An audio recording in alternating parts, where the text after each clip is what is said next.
frente. Amém? É isso aí? Bênção, obrigado. Bom, irmãos, convido você a abrir a sua Bíblia ou no seu celular, abrindo no segundo livro de Samuel, no capítulo de número 13. Segundo livro de Samuel, capítulo de número 13. E eu vou, enquanto você vai abrindo, eu vou orar aqui. Senhor, Deus eterno e todo-poderoso, diante de Ti, meu Deus, eu quero colocar, meu Deus, minha vida, a vida do Teu povo, todos aqueles que nos ouvem, assistem com o culto ao vivo. É o Senhor que precisa estar à frente, direcionando a cada um de nós. Essa palavra foi colocada no meu coração pelo Senhor, meu Deus. E eu não quero de forma alguma perder esta oportunidade de poder trazer, meu Deus, uma direção dos céus para a Tua igreja. Em nome de Jesus, Pai, me auxilia como Tu tens feito sempre. E que o Teu povo, meu Pai, possa obter uma resposta, uma direção. Eu acredito, meu Deus, que assistindo essa noite, há alguém que pediu uma resposta. E o Senhor ouviu a tua oração e Ele vai te responder hoje. Também peço por todos que aqui estão. Seja conosco, em nome de Jesus. Amém e amém. Você está com a Bíblia aberta no segundo livro de Samuel, capítulo de número 13, aonde Deus me direcionou a trazer uma série de mensagens, a qual eu comecei na semana passada somente com a introdução. O capítulo 13 do segundo livro de Samuel vai falar de uma situação muito complicada. Davi tinha vários filhos, e ele teve vários filhos com várias mulheres. Ele teve muitas mulheres e muitas concubinas, e ele teve 2 filhos, uma moça e um moço. O nome da moça era Tamar. Ela era irmã de pai e mãe de Absalão. E havia um outro irmão, o outro irmão era Amnon, que era meio-irmão de Tamar. Eram só irmãos por parte de pai e não de mãe. A Bíblia diz que Tamar era uma moça muito bonita, era uma moça muito linda. E Amnon, o seu meio-irmão, diz que ele teve um desejo por Tamar, né, que nós vamos ler aqui, até vou ler agora. Diz assim, tinha Absalão, filho de Davi, uma formosa irmã, cujo nome era Tamar. Amnon, filho de Davi, se enamorou por ela. Aqui parece, né, que quando a gente vê, a Bíblia, ela é bastante educada, né, nos termos que usa. Ele teve um sentimento por aquela moça. Mas o versículo 2 vai dizer que sentimento era esse. Angustiou-se Amnon por Tamar, a sua irmã, a ponto de adoecer, porque ela era virgem, e por causa disso lhe parecia impossível ter relações com ela. Nós vemos aqui qual é o sentimento que Amnon tinha pela sua irmã, né? Ele queria manter relações sexuais com Tamar. Era uma moça muito bonita. E os olhos dele então estavam vendo o corpo de Tamar. Ele queria possuí-la. Algumas versões falam, ele queria possuí-la. Bom, muito bem, você já entendeu qual era o sentimento de Amnon por Tamar. Muito bem. Na semana passada, eu usei nas Escrituras a palavra de Deus em Gênesis capítulo de número 4, que também fala de uma outra história. A Bíblia está recheada de histórias maravilhosas, todas com H, verdadeiras histórias. E elas trazem uma conclusão nessa história de direcionamento para as nossas vidas. E Gênesis 4 vai falar da oferta de Caim e Abel. E nós falamos na semana passada, né, quando Deus se agradou de Abel, portanto agrada-se da sua oferta, e Deus não se agradou de Caim, e então não se agradou da sua oferta. Diz as Escrituras que o semblante de Caim, ele se transtorna, e Deus cara a cara com Caim, diz assim: por que o seu semblante está transtornado? Por que você está tão furioso, Caim?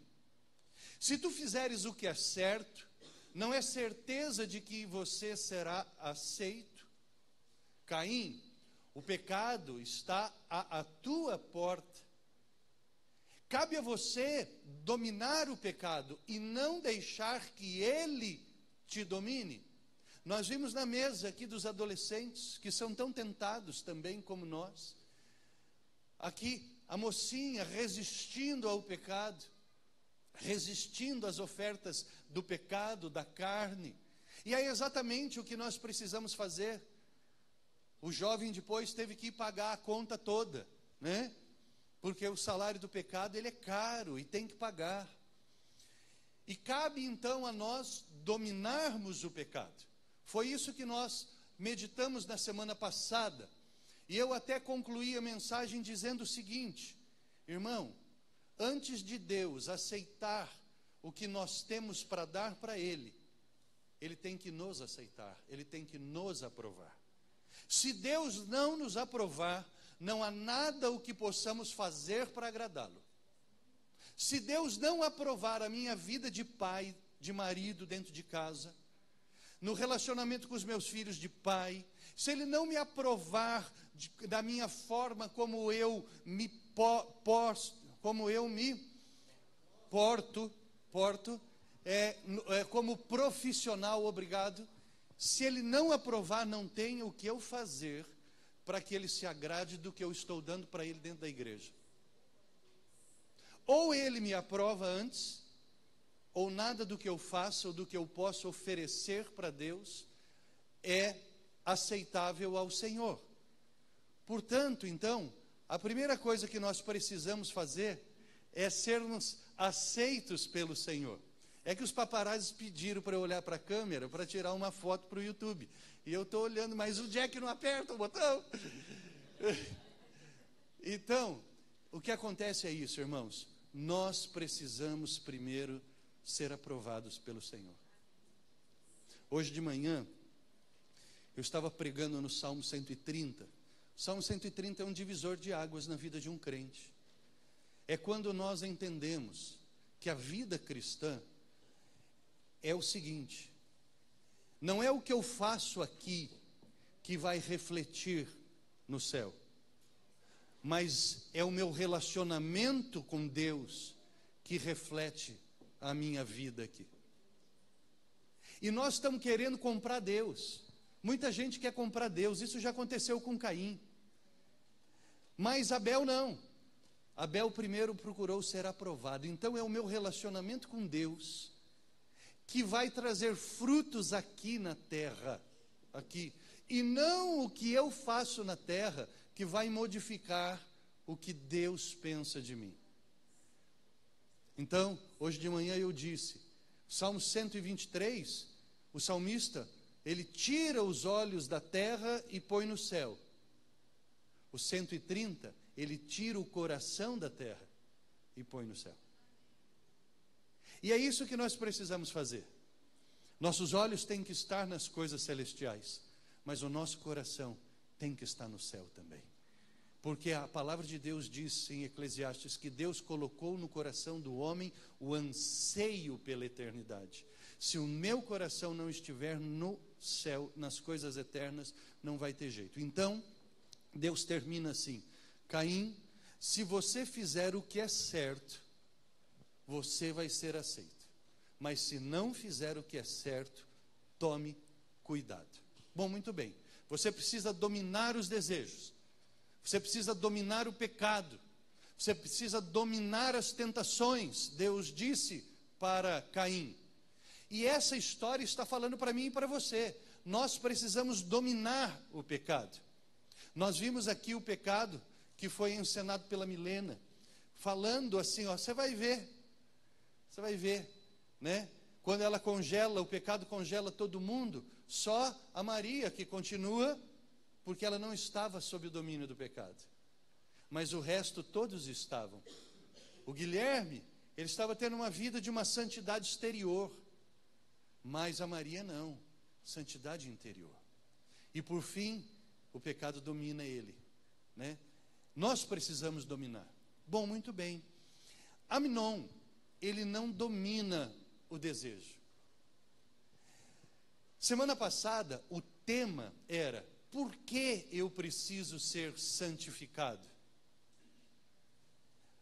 Eu preciso ser santificado porque o fruto, o resultado, em Gálatas 5, 22 e 23 diz que o resultado do meu relacionamento com o Espírito Santo é o amor. E o amor, ele vai se mostrar como bondade, benignidade, fidelidade, né? Mansidão, domínio próprio. Contra essas coisas não há lei, não há o que se possa fazer. O resultado é esse. E nós sabemos que a evidência do batismo com o Espírito Santo é este: é o coração purificado, que vai me levar a ter domínio próprio. Então, respondendo à semana passada, por que eu tenho que ser santificado? Porque senão eu vou sucumbir ao pecado, né?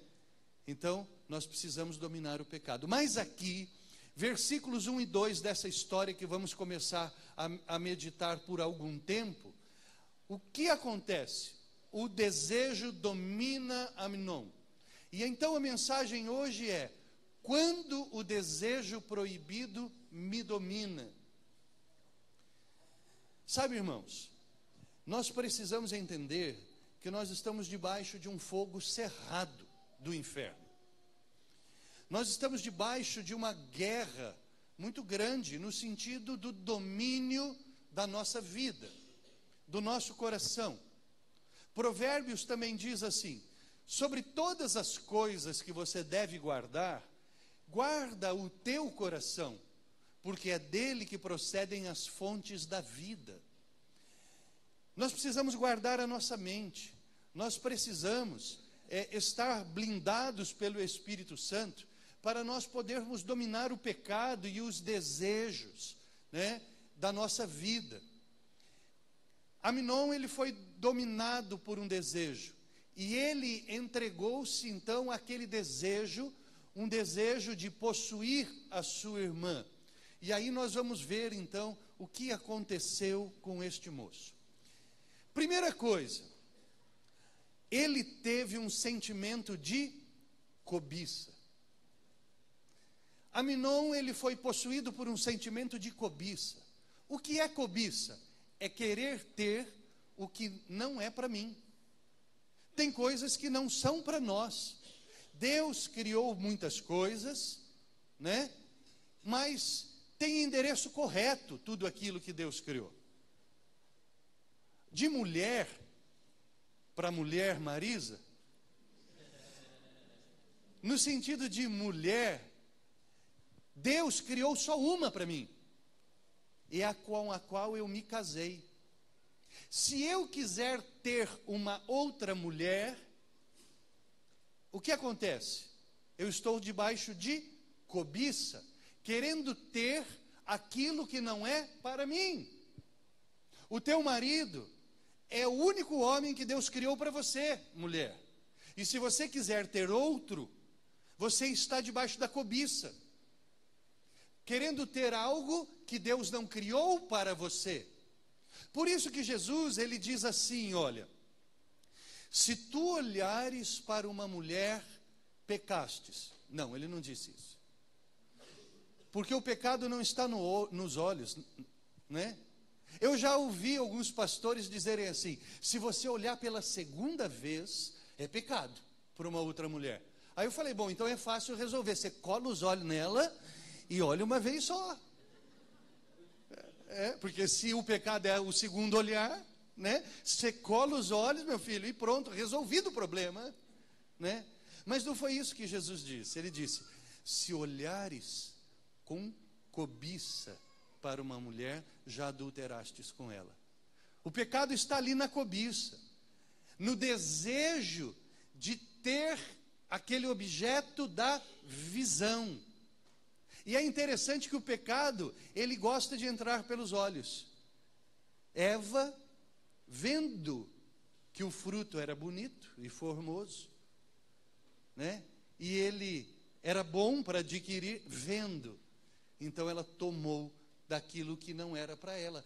O que aconteceu? Ela cobiçou.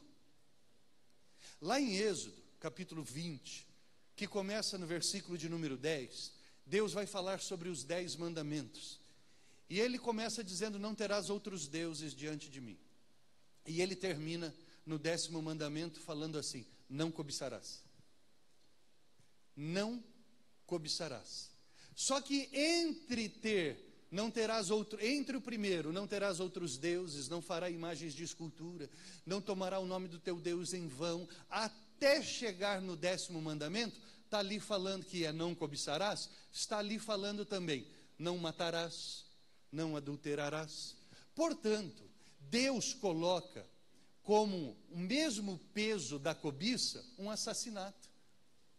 Nós fazemos tanta força para não matar ninguém, não é? Essa mesma força para não matar ninguém, nós precisamos fazer para não cobiçar o que não é nosso. Assassino de forma alguma eu não sou. Mas está em Deus o mesmo peso da cobiça.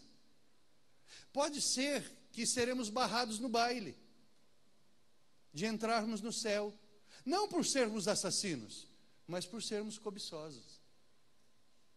O diabo cobiçou o trono de Deus, ele quis ser Deus, e aí então ele foi expulso com 1/3 dos anjos dos céus, porque ele quis o que não era para ele. E aí então nós precisamos começar a tomar um cuidado muito tremendo com isso. Por quê? Porque a palavra do Senhor tem que ser satisfeita. Eu não posso ser movido pelo ódio, não posso ser movido pela mentira, não posso ser movido pela amargura, mas também não posso ser movido pela cobiça. Não cobiçarás, diz lá em Êxodo 20, eu não vou cobiçar a mulher do meu próximo, não vou cobiçar a casa do meu próximo, não vou cobiçar os bens do meu próximo, não vou cobiçar, não vou cobiçar. Essa história acabou mal de Aminon. Começou em cobiça. Ele quis se deitar com uma moça que ele não podia. E essa cobiça, ela gera algumas coisas, irmãos. O versículo 2 diz aqui o seguinte, que ele ficou angustiado. Outras versões até aqui diz, a ponto de adoecer. Olha o que a cobiça traz na vida das pessoas: angústia e doença. Aminon chegou a ficar angustiado, síndrome do pânico. Ele teve síndrome do pânico. Ele ficou doente, porque ele queria muito uma coisa. Tem gente que fica com febre, tem criança que fica com febre quando quer alguma coisa. Aconteceu comigo. Eu lembro que eu queria uma pantera cor-de-rosa. Quando pequeno, ela estava vestida. Para que eu fui falar isso? Ela estava vestida com o uniforme do Corinthians. É isso que eu quero dizer. Era uma pantera vestida com o uniforme do Corinthians. E o meu pai falou: não vou dar. Eu vou dar eu vou dar o He-Man para você, então. Vestido com o uniforme do São Paulo. Mas eu queria uma pantera cor-de-rosa quando eu era pequeno, porque naquela época, lá em Bauru, era o seguinte, tinha uns carrinhos de cachorro-quente que chamavam pantera cor-de-rosa. E você ia comprando os cachorro-quente, naquela época, eles iam dando um selinho. E aí, quando você completava o selinho, você ganhava uma pantera cor-de-rosa. E eu queria, e eu fiquei doente, eu fiquei com febre. A família inteira teve que comer cachorro-quente para eu ganhar a pantera cor-de-rosa, né?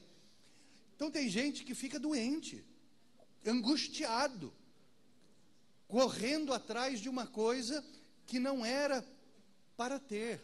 E essa história acabou mal. Acabou mal. Nós vamos ver depois que Aminon, por causa de um estratagema, ele acaba deitando com Tamar. estuprando Tamar, mas Tamar antes ela fala assim: não faz isso comigo, meu irmão. Ele enrolou Davi. Não faz isso, meu irmão. Vamos falar com o nosso pai. Ele vai permitir que eu case com você. E ele falou: não. E ele arranca as roupas dela, estupra ela, e aí diz que a cobiça mostra sua verdadeira face. Aí ele teve nojo de Tamar. Olha que coisa. O diabo é assim, meu filho. Ele põe um desejo no teu coração, e na hora que você consegue o negócio, o sentimento se mostra o que era nojento. E aí o que ele faz? Ele manda Tamar embora. Aí Tamar pede misericórdia: não faça isso, meu irmão, porque aí sim o negócio complicou para o meu lado. Por quê? Eu não vou mais ser reconhecida como virgem. Ele ali acabou com a vida da irmã. Ninguém casava com uma mulher não virgem. Ela era agora reputada por prostituta, poderia ser apedrejada. E aí sabe o que acontece? Ela vai desesperada pelas ruas, Absalão a encontra. O que aconteceu, irmã? Ela conta, Absalão pega ódio do irmão, enrola Davi de novo. Absalão mata Aminon, tá? Mata. Davi briga com Absalão. Absalão vai embora, fica anos longe, volta revoltado com Davi, porque Davi erra demais. Ele tenta puxar o tapete de Davi. Davi foge. Foi o tempo pior de Davi, ele foge. Absalão pega as concubinas de Davi, 10 concubinas que Davi deixou no palácio, leva para a praça pública, mantém relacionamento sexual com as 10 concubinas de Davi, para acabar com o nome de Davi, o filho de Davi, para humilhar Davi em praça pública. Por fim, o exército de Absalão vai atrás do exército de Davi, e ali há um confronto e Joabe mata Absalão. E aí Davi então chora copiosamente por Absalão, a ponto de Joabe enfiar o dedo na cara dele e fala assim: você chora, Davi? Você chora, Davi? Joabe, o comandante do exército de Davi, enfia o dedo na cara de Davi e fala: o que você está fazendo, seu rei de Araque? Você está humilhando os exércitos de Israel, porque no dia em que eles deram a vida por você, Davi, para lutar lá contra quem queria te matar, e venceram uma batalha que você nem foi, você agora chora pelo seu filho? Levanta-se, seu vagabundo, e vai lá para frente, Davi, para mostrar que você ainda é rei. Uau, que história! Parece uma novela mexicana, mas é história, é palavra de Deus. Tudo começou como? Tudo começou com a cobiça de Aminon e terminou com o comandante dos exércitos enfiando o dedo na cara de Davi, falando umas verdades para ele. Mas não terminou por aí a coisa ainda, porque Davi depois, ainda na sua velhice, chama Salomão e fala assim: Salomão, não deixa Joabe descer para a sepultura tranquilo não. Acaba com os filhos de Zeruia, mata ele. Um covarde ainda manda que Salomão mate Joabe. É complicado esse troço. Por que eu estou falando isso? Pode acabar mal você se entregar por um desejo que não deveria. Pode acabar mal você se entregar, eu me entregar, qualquer cristão se entregar para um desejo proibido. Deus disse: não cobiçarás. E ele também disse: se fizeres o que é certo, você vai ser aceito. E aí então tudo que fizermos será bem visto pelo Senhor. Mas se fizeres o que é errado, tome cuidado. Deus disse isso: tome cuidado. E ele fala: não cobiça. Não cobiça. Salomão, quando ele assume o reino, e Deus fez coisas maravilhosas através da vida de Salomão. Shalomon significa homem de paz, né? Davi não pôde construir o templo. Deus deu a planta do templo para Davi. Deus deu os recursos para a construção do templo para Davi. E aí Davi disse assim: oba, vou construir uma casa para o Senhor. Deus disse: vai não, Davi. Quem vai construir é teu filho. Com ele eu vou estabelecer uma aliança de paz. Porque você, Davi, tem muito sangue nas mãos. Você é um homem de guerra. Você é um homem de morte. Mas Salomão não. 40 anos Salomão reinou. E 40 anos teve paz em Israel. E Salomão, com tudo aquilo que Davi deixou para ele, Deus um dia lhe aparece num sonho e diz: Salomão, eu vou te dar uma oportunidade. Você sabe que Deus nos enche de oportunidades, né? Você sabe? Hoje você perdeu uma. Eu provavelmente também. Todos os dias Deus nos dá uma oportunidade de você falar com alguém do amor dele, te dá a oportunidade de você fazer um carinho no seu cônjuge, te dá a oportunidade de declarar o teu amor para o teu filho. Talvez você tenha perdido essa oportunidade. Foi Deus que deu. Foi Deus que deu. Muito bem. Está lá no livro dos seus feitos agora. Deus nos dá oportunidades todos os dias. Nós precisamos saber aproveitá-las. E Deus deu uma oportunidade para Salomão: me pedes o que você quiser. Pede o que você quiser, Salomão. Eu estou abrindo aqui as portas do meu tesouro. E Salomão então pede assim para Deus: sim, Deus, eu quero sabedoria. Porque é um grande povo que o Senhor colocou nas minhas mãos. E eu preciso de sabedoria. Aí Deus diz assim: uau, Salomão. Uau, Salomão. Você podia ter pedido o que você quisesse. Você podia ter pedido poder, reconhecimento, dinheiro, o que quisesse. Mas você me pediu sabedoria. Parabéns, Salomão. Vou te dar a sabedoria que você pediu. Mas porque você não pediu os outros, também te darei. Sabe, meu irmão, que Deus responde orações, não é da forma como nós pedimos, às vezes como quando nós não pedimos. Às vezes, o crente, ele está tão cobiçoso, tão obstinado por dinheiro, que ele só pede dinheiro para Deus. Ele está tão desesperado por alguma coisa, que ele só pede isso para Deus. E as orações, então, que chegam nos céus, elas são orações de cobiça. Por isso que nós não recebemos nada. A palavra de Deus diz isso. Nada tendes, porque nada pedes, né, irmã Neuza? E quando você pede, pede mal. Pede de acordo com as suas cobiças. Então, aí nós precisamos tomar um cuidado grande. Precisamos tomar esse cuidado com a cobiça, porque ela não vai acabar bem. E olha, Deus é um Deus de sinais. Deus é um Deus de sinais. Ele deixa sinais para que nós entendamos a atuação dele. Você sabia disso?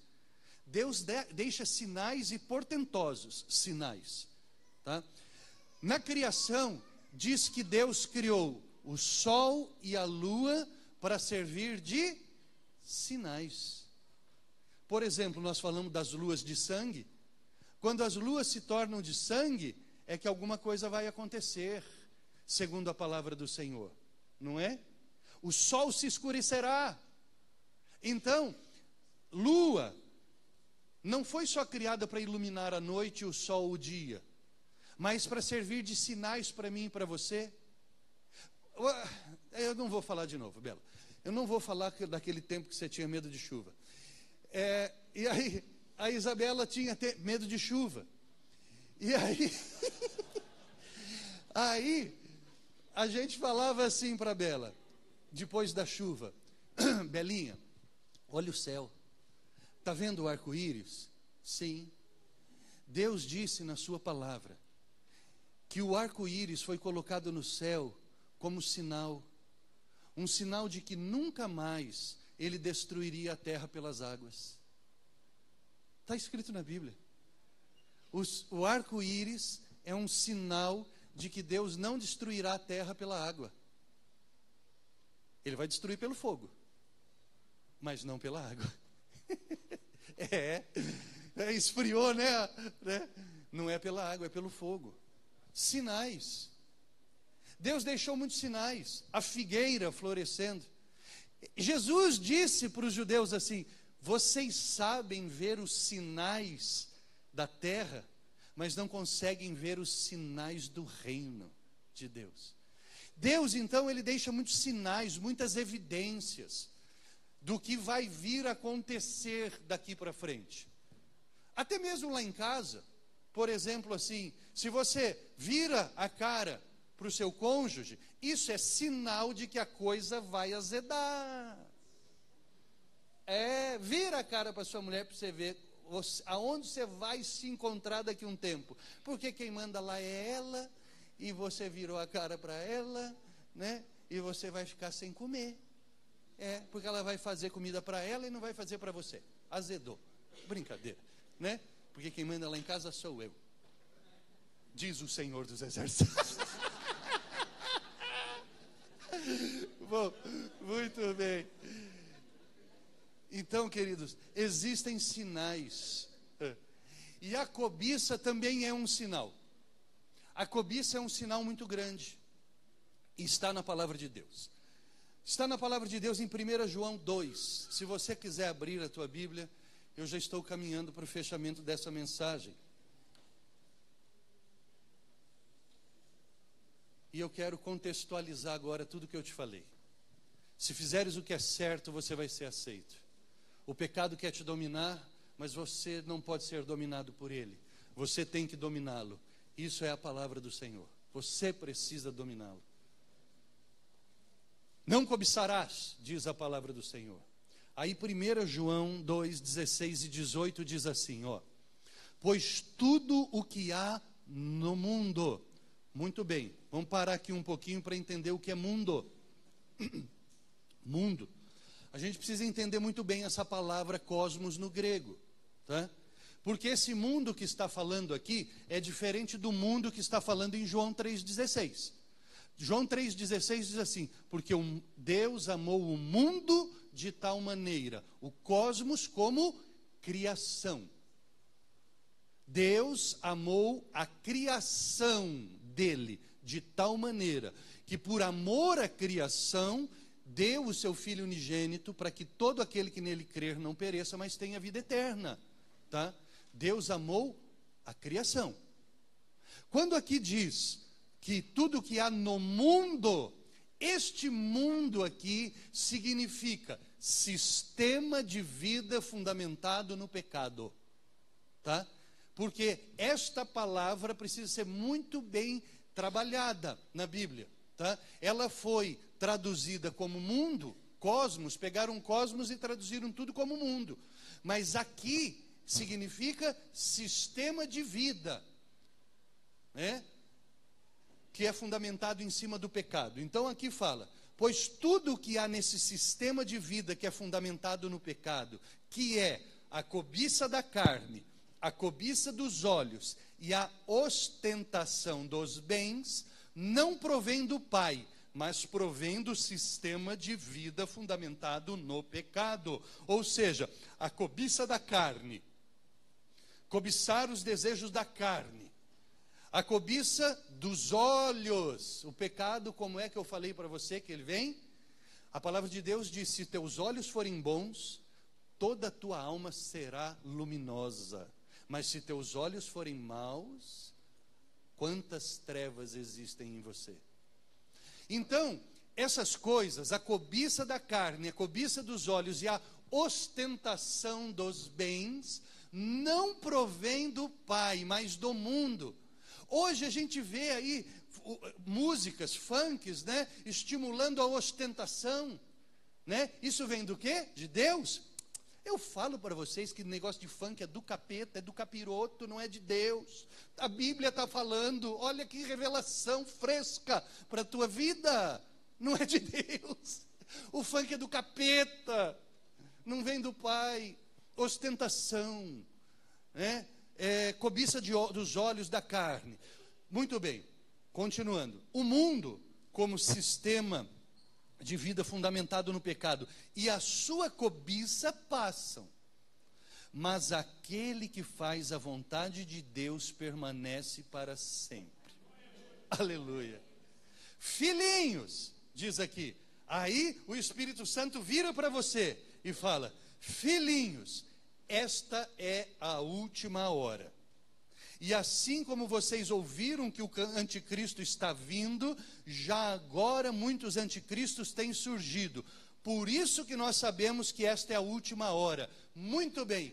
Qual é a evidência da manifestação do anticristo? A cobiça dos olhos.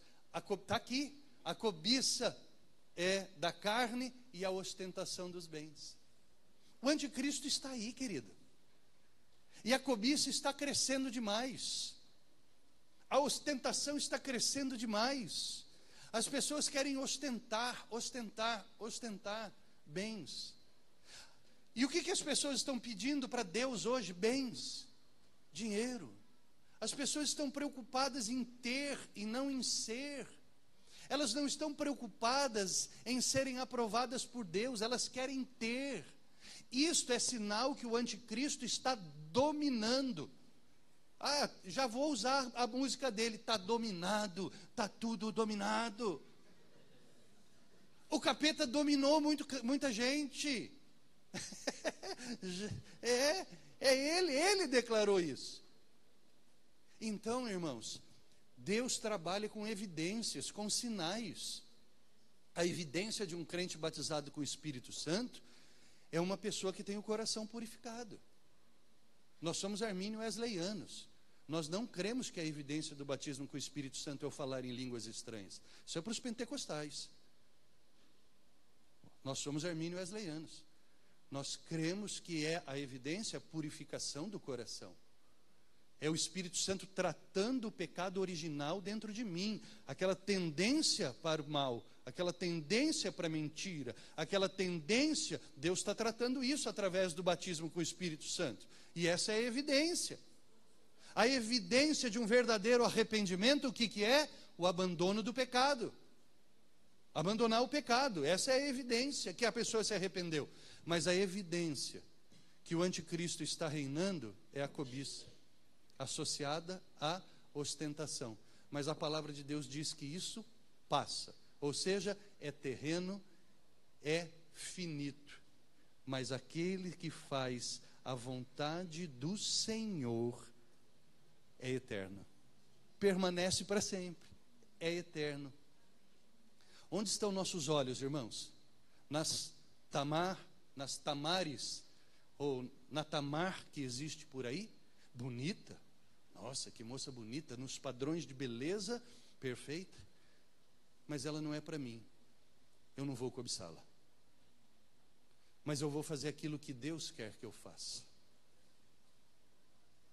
Nós, como cristãos, precisamos tirar os nossos olhos daquilo que não é para nós. Porque senão, meus irmãos, nós vamos perder o grande objetivo de Deus para as nossas vidas. Qual é o grande objetivo de Deus?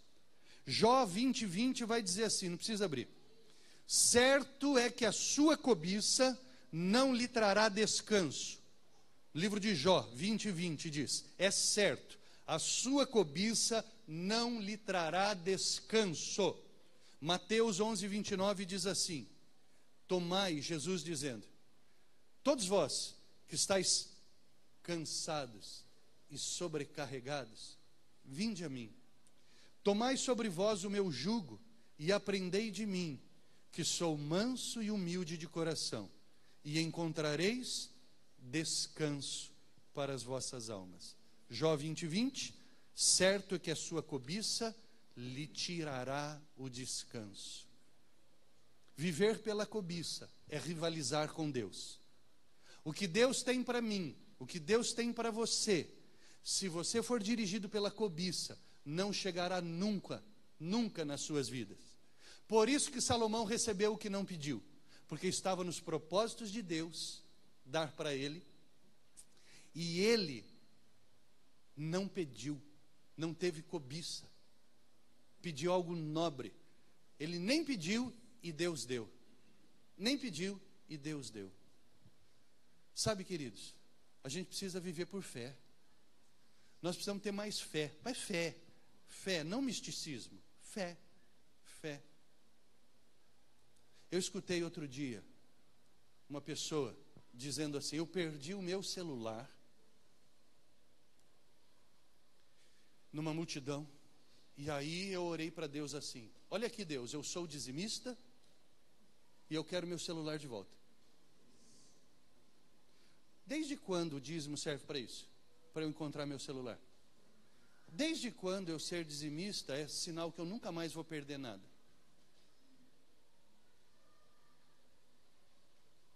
E falando numa espiritualidade violenta, numa espiritualidade que quase andando meio metro acima do chão, assim, ó. Então, a gente tem que tomar cuidado, queridos. Porque se nós vivermos pela cobiça, nunca receberemos o que Deus tem para nós. Porque o nosso galardão somos nós que estamos querendo fazer. Deus já disse o seguinte, meu querido: se você quer receber galardão na terra, receba. Só que no céu não tem nada para você, não. Não cobice. Pode acabar mal esse teu desejo. Não cobice. Não queira ter o que não é para você. O grupo de louvor pode chegar aqui à frente, por favor? Não cobice o que não é para você, meu querido. Isso vai acabar mal na tua vida. E você não vai receber aquilo o que Deus quer que você receba. Ele quer te dar descanso. Sabe, irmãos, eu, ao ler Apocalipse, e quando Deus descreve a Jerusalém celestial, eu fico pasmo com a beleza da Jerusalém celestial. Diz na descrição do Senhor, do Cristo glorificado, ressurreto, que nós vamos ver lá no céu um ouro que na terra não tem condições de existir. Porque diz que as ruas da Jerusalém celestial, elas serão de ouro puríssimo, e que elas serão como vidro. O ouro puríssimo, ele é transparente, ele é como um vidro transparente. E diz que as ruas da Jerusalém celestial serão de ouro puríssimo. Aleluia. Mas tem uma outra coisa que diz que haverá também na Jerusalém celestial: a presença do Cordeiro. E ele é muito mais valioso. Sabe o que isso está querendo dizer? Que o asfalto que nós vamos pisar é feito do material mais rico que existe. Mas isso não vai ter valor nenhum lá no céu. O que tem valor lá no céu é que a luz do Senhor Jesus Cristo de Nazaré vai iluminar a cidade santa. Não haverá dia, não haverá noite, não terão trevas. Lá, por causa da presença do Cordeiro, toda lágrima será enxuta dos nossos olhos. Não haverá choro, não haverão dores, não haverão enfermidades. O asfalto é tão desprezível que ele é de ouro puríssimo. Porque o que tem valor lá, é a presença do Cordeiro, do Rei dos Reis e do Senhor dos Senhores. Aquele que nós estaremos juntos todos os dias, que nós passearemos por estas ruas de ouro puríssimo com Ele. E aquele brilho que vem do chão nem se compara ao brilho do Senhor Jesus Cristo de Nazaré. Nós precisamos ver as coisas de uma maneira um pouco diferente, irmãos. Nós precisamos começar a entender o que Deus quer para nós aqui na terra. Ele morreu naquela cruz, e como eu disse hoje, só há uma moeda no céu. Essa moeda chama-se sangue. É o sangue do Senhor Jesus. Não fomos comprados por ouro, não fomos comprados por prata e nada perecível, mas fomos comprados pelo valioso sangue do Cordeiro Imaculado do Senhor.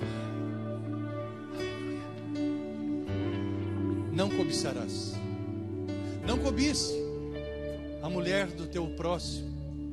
Não cobice a casa do teu próximo. Não cobice os bens do teu próximo. Não cobice nada. Nada. Porque aquilo que tu precisas, meu querido, eu quero dizer aqui para você essa noite, Deus te dará, sem que você peça, se você for aceito por Ele, como Abel assim o foi. Vamos nos colocar em pé?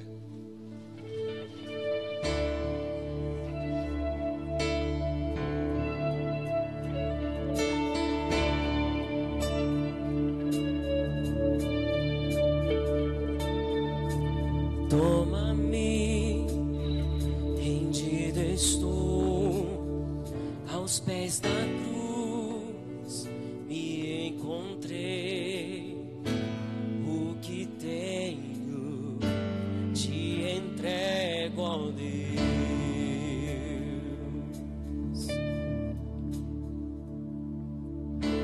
Vem limpar as minhas mãos, purificar meu coração, eu ande em tudo que tu tens pra mim. Oh, oh, oh, eis-me aqui, rendido estou.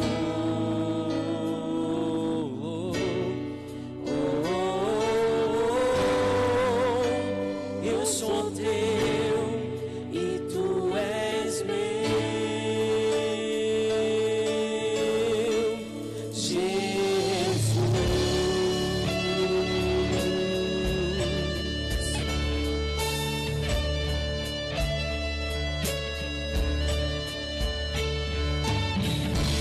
Nos momentos e os dias meus, meu respirar e o meu viver, que sejam todos a ti, ó Deus. Oh, eis-me aqui, rendido estou.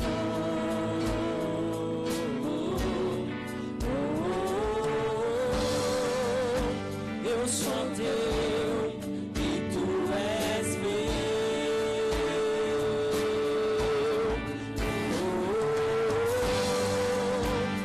Esse aqui, rendido estou.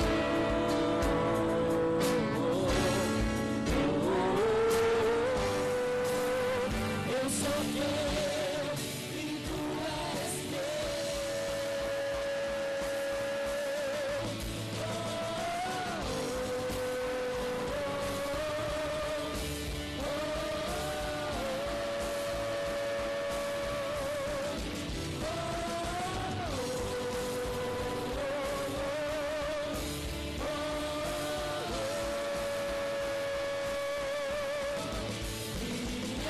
vida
casa, na casa de Simão o leproso, veio uma mulher trazendo um vaso de alabastro, com preciosíssimo perfume de nardo puro, e quebrando o alabastro, derramou o bálsamo sobre a cabeça de Jesus.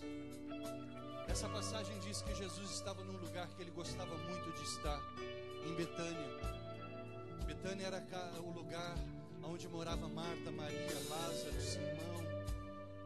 Diz que ele estava ali reclinado à mesa. Chega uma mulher por trás dele com um vaso de alabastro, um vaso de mármore. Dentro daquele vaso tinha todos os recursos daquela mulher. Havia um nardo preciosíssimo, muito caro. O nardo, ele era comprado da Índia, vendido gota a gota, caríssimo, caríssimo. Aquela mulher, ela estava guardando recursos para sua velhice ou, quem sabe, para o seu casamento. Eram para os seus sonhos. Toda vez que o mercador passava por Betânia, essa mulher ia com o seu vaso de alabastro e comprava uma gotinha daquele nardo puríssimo. Uma gotinha custava aproximadamente 300 denários. Era o salário de um ano de um trabalhador braçal. E aquela mulher, ela tinha todas as suas riquezas naquele vaso. Mas ela soube que Jesus estava um dia no lugar que ele muito gostava, reclinado à mesa. Ela olhou aquele vaso e olhou Jesus. E ela disse assim: meu mestre merece mais do que eu.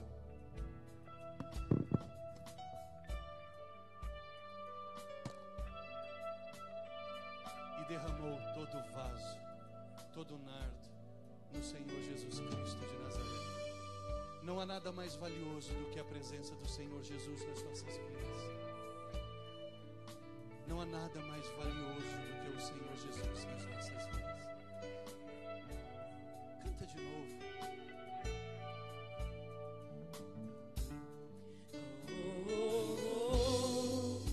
Eis-me aqui, rendido estou.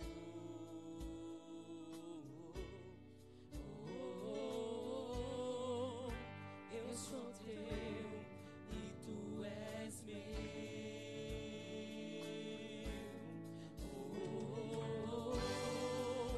Eis-me aqui, rendido estou.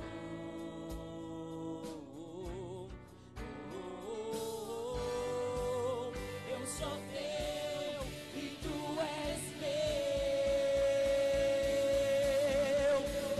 Minha vida dou a ti, Senhor, rendida a ti estou. E pra sempre cantarei. Faz em mim o teu querer. Minha vida dou a ti, Senhor, rendida a ti estou. E pra sempre cantarei. Faz em mim o teu querer. Jesus, ele está hoje num lugar que ele gosta muito de estar. Aonde dois ou mais estiverem reunidos em meu nome, eu estarei no meio de vocês. Nós nos reunimos aqui por causa de Jesus, então ele está aqui. Aleluia! Você não quer chegar e vir dobrar o seu joelho nesse altar e quebrar o teu vaso de alabastro, não? Você não quer vir declarar essa noite que não há nada mais valioso para você do que ele? O altar está aberto. Vem quebrar o teu vaso de alabastro essa noite.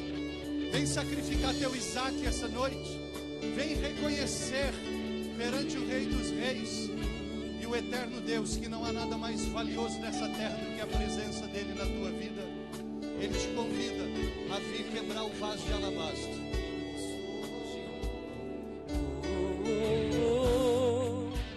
Eis-me aqui, rendido estou.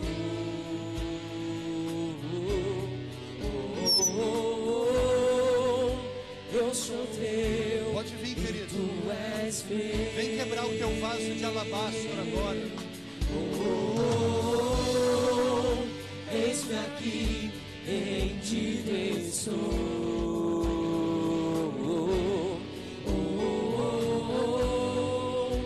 Eu sou teu e tu és meu. Senhor, tu te lembras, Senhor, na casa de Simão o leproso, quando tu estavas reclinado sobre aquela mesa e aquela mulher, Senhor, veio lhe fazer uma declaração de fé e de amor, quebrando aquele vaso de alabastro.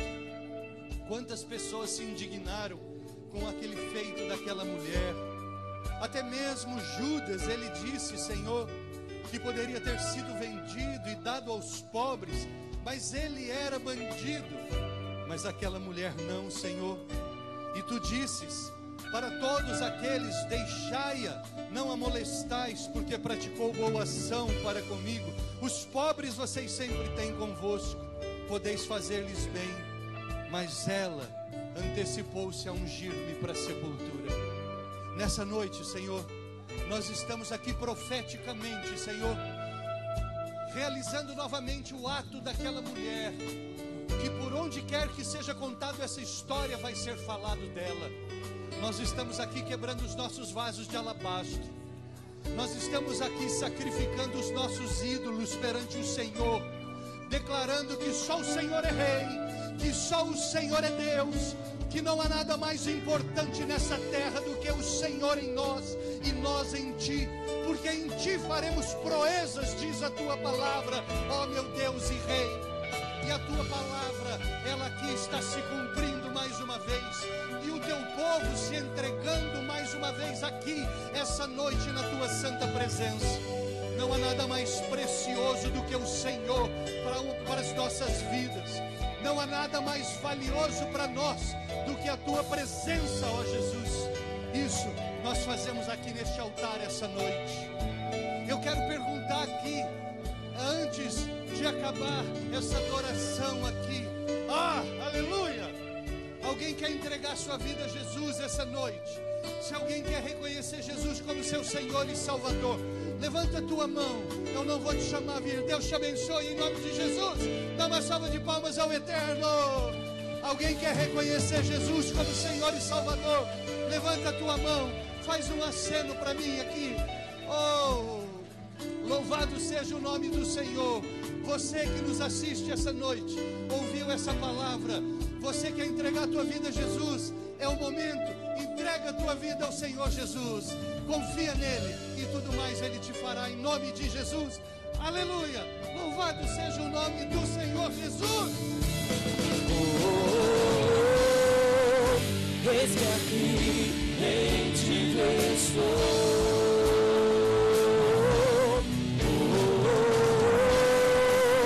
Eu sou teu e tu és meu.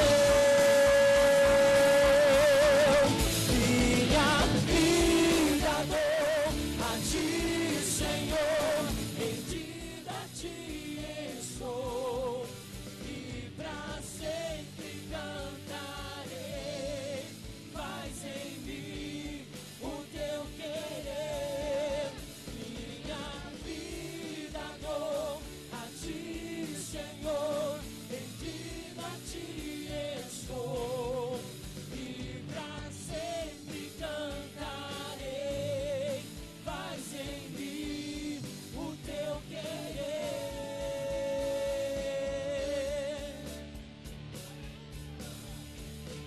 Dê uma linda salva de palmas ao Eterno.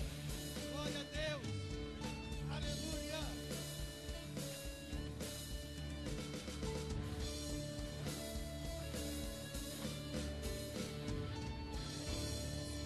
Aleluia. Eu vou dar uma de R.R. Soares aqui agora. É brincando. Queridos, nossa vida é uma vida de fé. E a gente não pode rejeitar aquele que foi enviado por Deus nas nossas vidas. Eu estava aqui hoje por testemunho. O pastor Diego chegou e falou assim: pastor, o senhor quer a cura de Deus? Quero. Deus me mandou orar pelo Senhor para curar o teu ombro. Eu saí hoje de manhã aqui transtornado de dor, transtornado. Tomei remédio, cheguei com muita dor aqui ainda, mas eu criei. E o Diego falou: eu vou orar pelo Senhor. Ele orou. Agora eu vou dar de R.R. Soares. Olha aqui, ó.